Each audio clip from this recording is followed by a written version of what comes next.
이재용 삼성전자 부회장의 구속영장이 지난 9일 새벽 기각된 가운데 오늘 서울중앙지검에서 검찰시민위원회가 개최됩니다.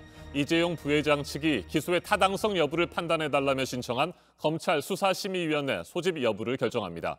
검찰과 삼성 측 관계자들은 오늘 회의에 참석할 수 없지만 각각의 의견서를 통해 다시 한번 맞붙을 것으로 예상됩니다. 네, 앞서 법원이 이 부회장에 대한 구속영장을 받아들이지 않으면서도 책임이 있는지 재판 과정에서 결정이 돼야 한다고 했었습니다. 재판의 필요성을 법원에서 언급을 한 상황에서 기소가 타당한지 평가할 수사심의위원회가 열릴지 아니면 열리지 않게 될지 오늘 결정에 관심이 모아지고 있습니다. 이한길 기자입니다.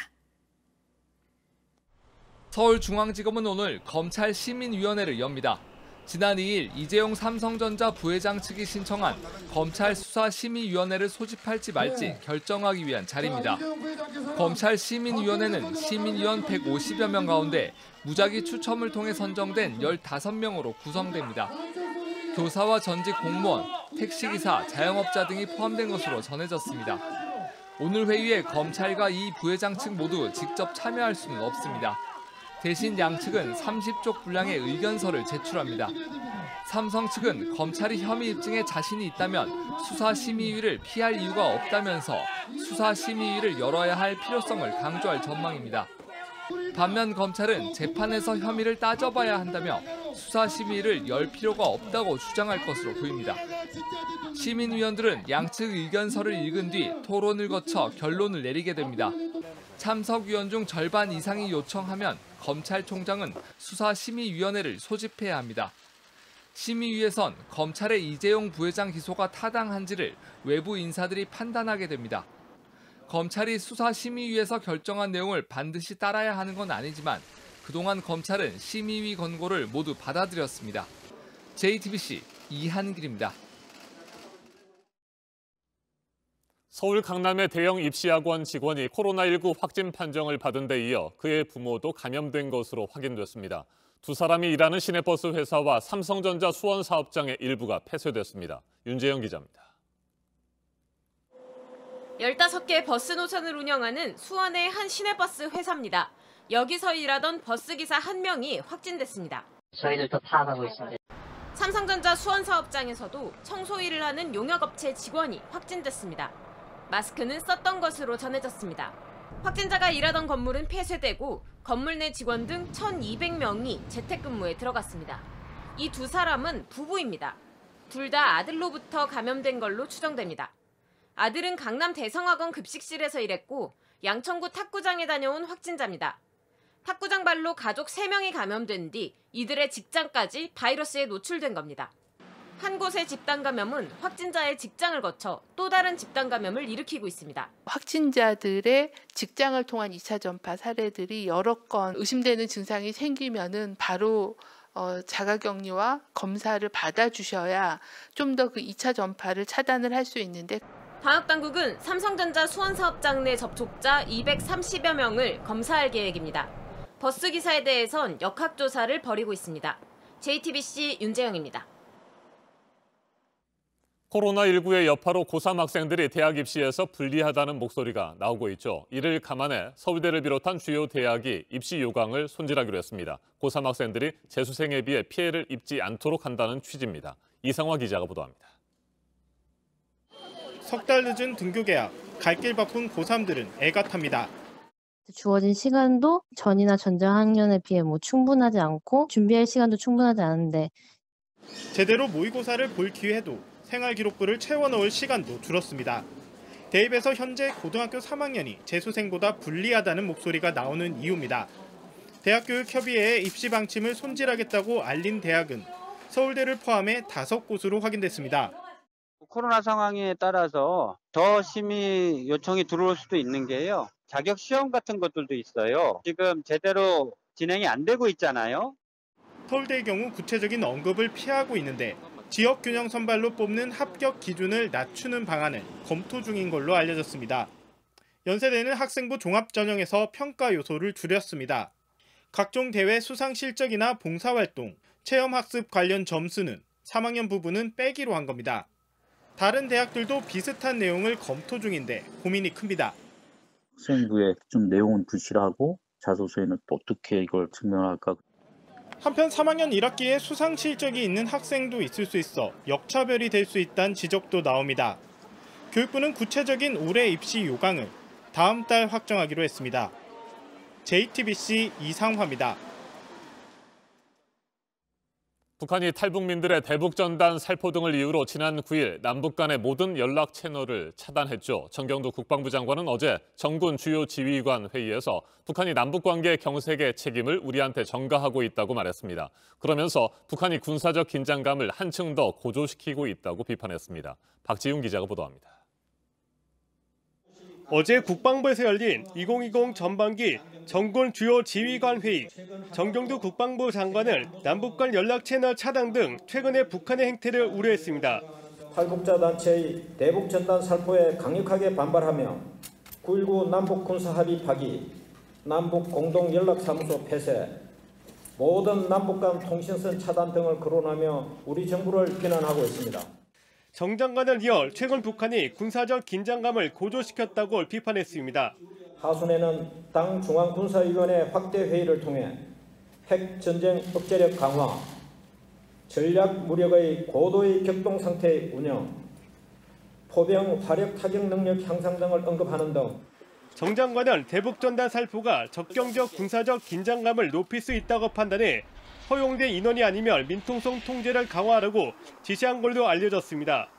회의에서는 북한의 최근 도발에 대한 한미 공동 대응도 언급됐습니다. 합참과 연합사 주관으로 특별상설군사위원회를 통해 한미 공동으로 북한의 핵 WMD 위협에 대응하기 위한 능력을 객관적이고 투명하게 평가하고 있습니다. 한미 전자권 전환을 체계적으로 추진되고 있다고 평가했습니다. 한미는 지난해 미래연합사의 IOC 검증을 성공적으로 마친 데 이어 지난 4월 전자권 전환 이후의 한미연합방위체제를 규정하는 전략문서 공동초안에 상호 합의함으로써 JTBC 박지윤입니다. 미 국무부가 국제 종교 자유 보고서를 발표하면서 북한을 향해 정상 국가처럼 행동하라고 압박했습니다. 그러면서 북미 관계가 정상화되려면 종교의 자유를 포함한 북한의 인권 문제를 다뤄야 한다고 지적했습니다. 다만 마이크 폼페이오 국무장관은 기자회견에서 중국을 공격하면서도 북한을 직접 거론하지는 않았습니다. 이한길 기자입니다. 샘 브라운백 미 국무부 국제 종교 자유 담당 대사가 종교의 자유에 있어서 북한이 정상국가처럼 행동하길 바란다고 현지 시간 10일 촉구했습니다. 브라운백 대사는 2019 국제 종교 자유 보고서 발간에 맞춰 이뤄진 브리핑에서 북한은 갈 길이 멀다, 종교적 박해 영역에서 아주 공격적이고 지독하다고 말했습니다. 그러면서 북한은 신앙에 따라 자유롭게 모이고 말하도록 허용하길 바란다고 덧붙였습니다. 미 국무부는 이번 보고서에서 북미 관계가 정상화되려면 종교의 자유를 포함한 인권 문제를 다뤄야 한다는 걸 북측에 분명히 했다고 밝혔습니다. 다만 마이크 폼페이오 미 국무장관은 브리핑에서 중국 등이 종교의 자유를 보장하지 않고 있다고 말했지만 북한은 따로 언급하지 않았습니다. 폼페이오 장관은 중국이 종교와의 전쟁을 수십 년째 계속하고 있다고 비난했습니다. JTBC 이한길입니다. 미국 중앙은행인 연방준비제도가 제로 금리를 당분간 유지하겠다는 입장을 밝혔습니다. 코로나19 사태로 침체된 실물 경제가 살아날 때까지 초저금리를 이어가겠다는 방침입니다. 정혜성 기자가 보도합니다. 미국 중앙은행 연방준비제도가 제로 금리를 유지하겠다는 입장을 재확인했습니다. 현지 시간 10일 연방공개시장위원회 정례 회의에서 기준 금리를 0에서 0.25%로 동결하기로 했다고 밝혔습니다. 연준은 도전적인 시기에 미국 경제를 지원하기 위해 정책 수단을 총동원하겠다고 덧붙였습니다. 코로나19 여파로 올해 미국 경제는 6.5% 마이너스 성장과 실업률 9.3%를 기록할 것이라는 전망이 나오는 상황. 이번 결정은 만장일치로 이루어졌습니다. 실물 경제가 정상화할 때까지 기준 금리를 동결시켜 경기를 부양시키겠다는 겁니다.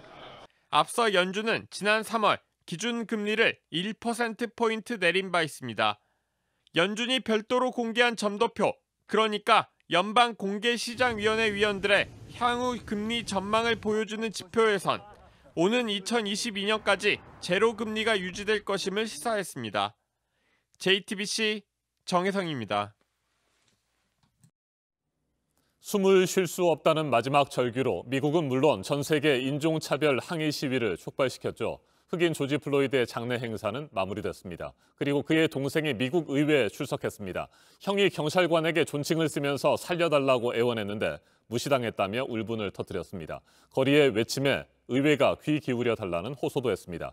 한편 미국 정부의 자금 지원으로 다음 달부터 민간 제약사의 실험용 코로나19 백신 3개가 3상 임상 시험에 들어갑니다. 나스닥 지수는 사상 처음으로 만선을 돌파해 마감했습니다. 워싱턴을 연결합니다.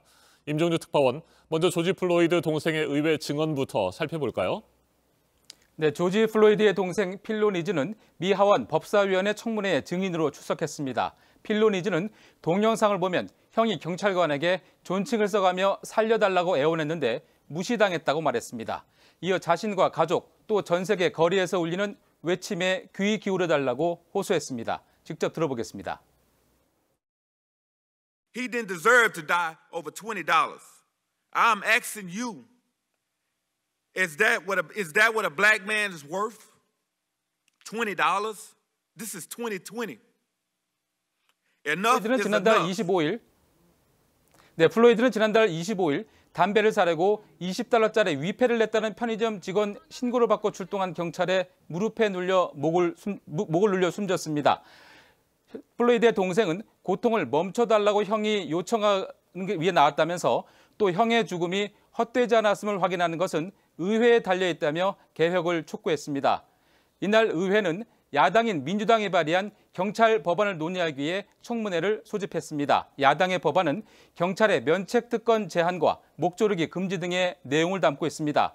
경찰 개혁안과 관련해 백악관은 최종 수정 작업을 하고 있다면서 며칠 안에 개혁안을 공개하겠다고 밝혔습니다.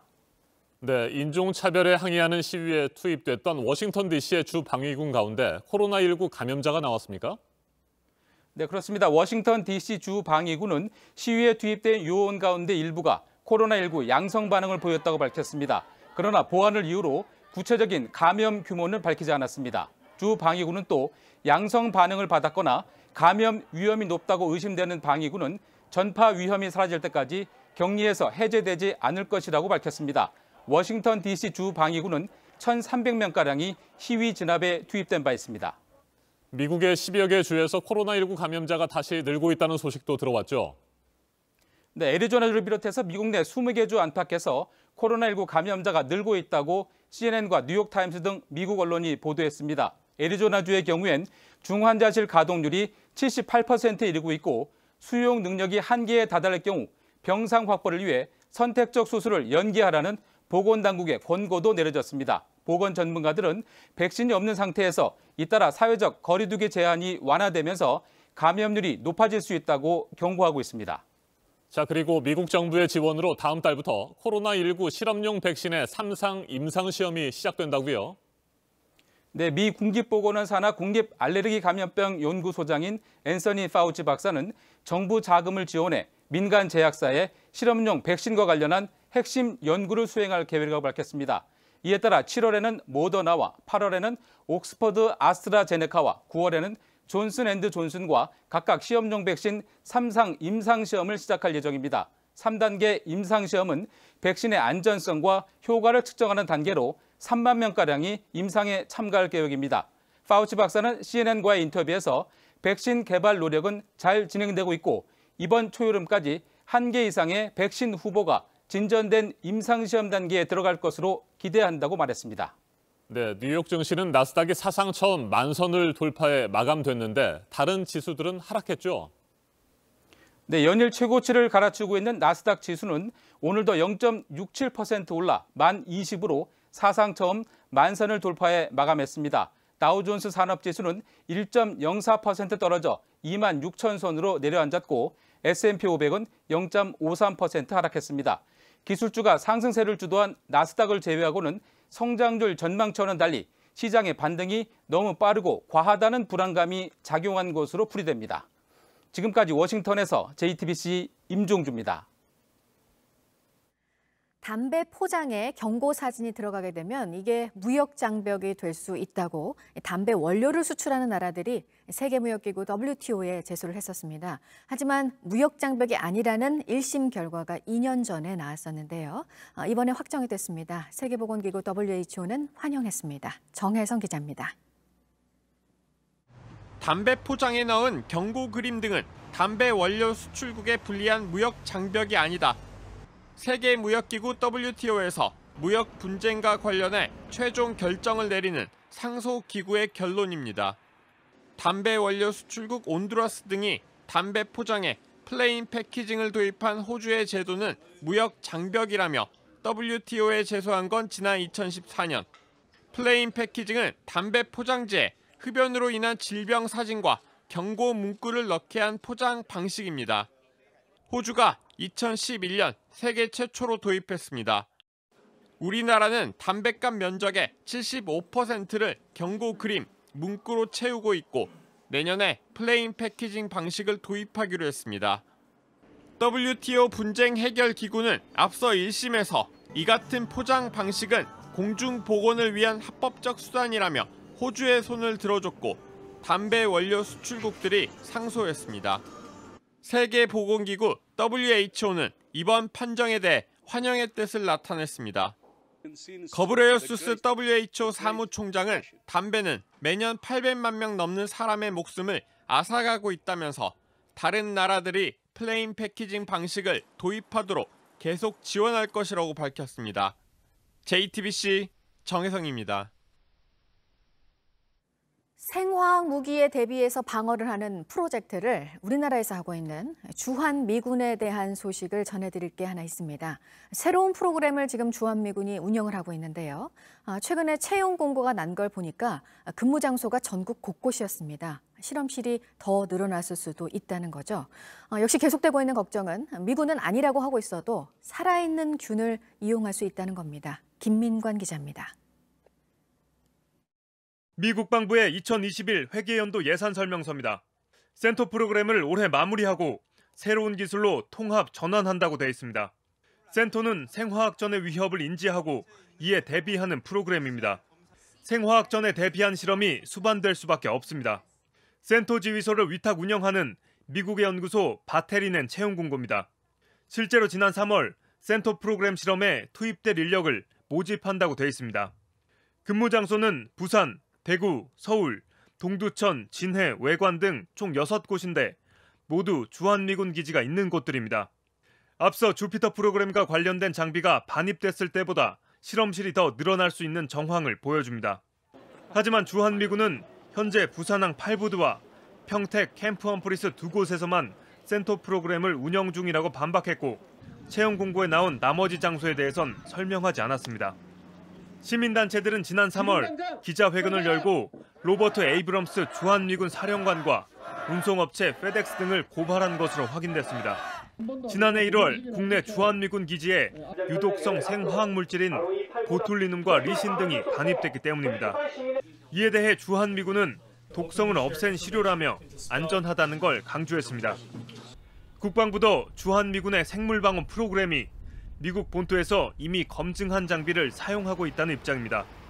하지만 시민단체들은 이런 물질을 반입할 때 우리 정부의 허가를 받아야 하는데 이런 절차를 거치지 않았다고 지적했습니다.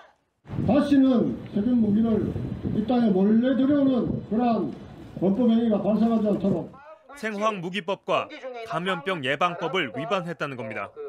주한미군 지휘협정, 즉 소파 7조에 따르면 미군이 국내법을 준수하도록 규정돼 있습니다. 검찰은 고발이 들어온 지 석 달 만에 다음 주 목요일 고발인 조사를 시작으로 수사에 착수하기로 했습니다. JTBC 김민관입니다.